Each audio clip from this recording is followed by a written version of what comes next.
নমস্কার বন্ধুরা, গুপ্তাস ফ্যামিলির নতুন একটি ব্লগে আপনাদের সকলকে জানাই স্বাগত। আমি জানি আপনাদের মনে নিশ্চয়ই অনেকের প্রশ্ন থাকবে, বিশেষ করে যারা আমাকে খুব ভালোবাসেন, যে এতদিন ধরে কেন ব্লগ দিচ্ছিলাম না, কি ব্যাপার, কি হয়েছিল। তো আপনাদের সকলকে কাছে প্রথমেই ক্ষমা চেয়ে নিচ্ছি।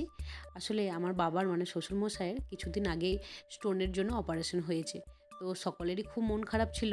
আমাদের স্বাভাবিকভাবেই ওই জন্য নতুন করে যে ভিডিও করব বা আপনাদের সামনে আসব সেটা সাহস করে উঠতে পারছিলাম না।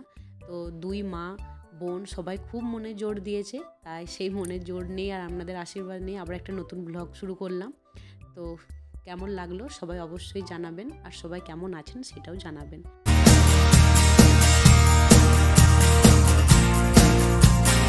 আষাঢ় মাসে আমার বাড়িতে সত্যনারায়ণের পুজো ছিল, আমার বাপের বাড়িতে। তো সেই দিন আমি মা বাবার সাথে ওখানে গিয়েছিলাম। তো সেই পুজোর জন্যই সকাল থেকে সবার তোড়জোড় শুরু হয়ে গেছে। এটা হলো আমার পাশের বাড়ির বোন প্রিয়া, আর এটা একটা দাদা, ওর নাম সীমন্ত। আর এখানে মা রেডি হয়ে আছে, চলুন এবার সবাই মিলে ঠাকুরকে আনতে যাব।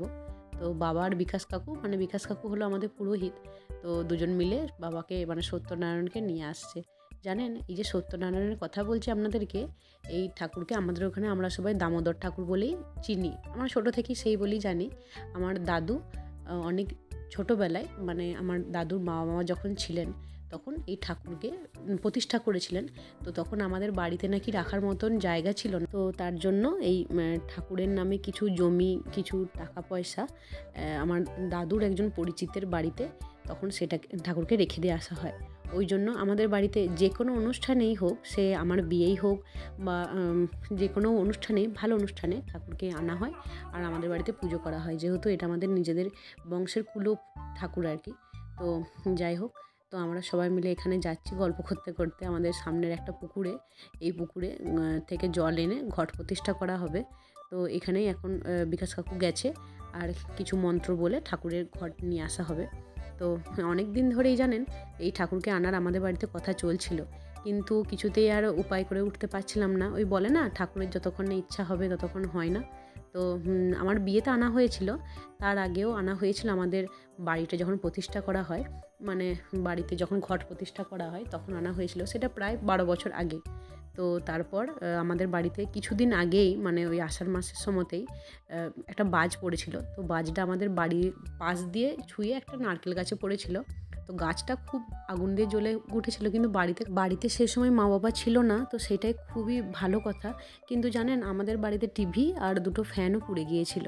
তো ওই জন্য সবাই বলল যে একবার সত্যনারায়ণকে, আমাদের দামোদর ঠাকুরকে এনে একবার পুজো করতে। তো সেই জন্যই বাবাকে এনে আজকে পুজো করা হচ্ছে। তো মা বাবার এর আগে আরও পুজো করার কথা ছিল, কিন্তু আমি তখন শ্বশুর বাড়িতে ছিলাম বলে আর তখন করে ওঠা হয়নি। তো আমি যাব, তারপর হবে, সেই জন্যই। তো এখানে সব কিছু জোগাড় হয়ে যাওয়ার পর পুজোয় বসেছে। দেখুন আমার মা, জেঠিমা, বাবা। তো বাবা প্রথমে পুজোর মন্ত্র বলছে, এখানে পুজো হচ্ছে। তারপর এখানে আমরা সবাই মিলে ঠাকুরের কাছে পুষ্পাঞ্জলি দিলাম।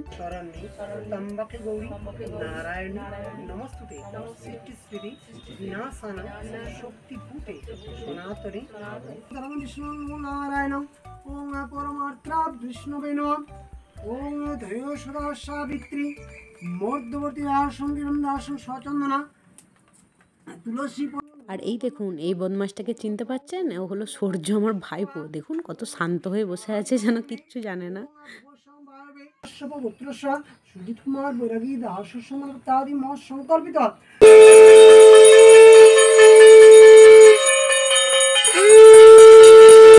যাই হোক, মাঝে একবার বৃষ্টি নেমেছিল, কিন্তু ঠাকুরের আশীর্বাদের পুজো খুব ভালোই সম্পন্ন হয়েছে।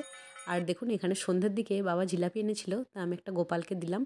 আজকের ভিডিওটা এইটুকুই, আবার আসবো অন্য একটা ভিডিও নিয়ে। সবাই ভালো থাকবেন, সুস্থ থাকবেন। এখনকার মতো টাটা।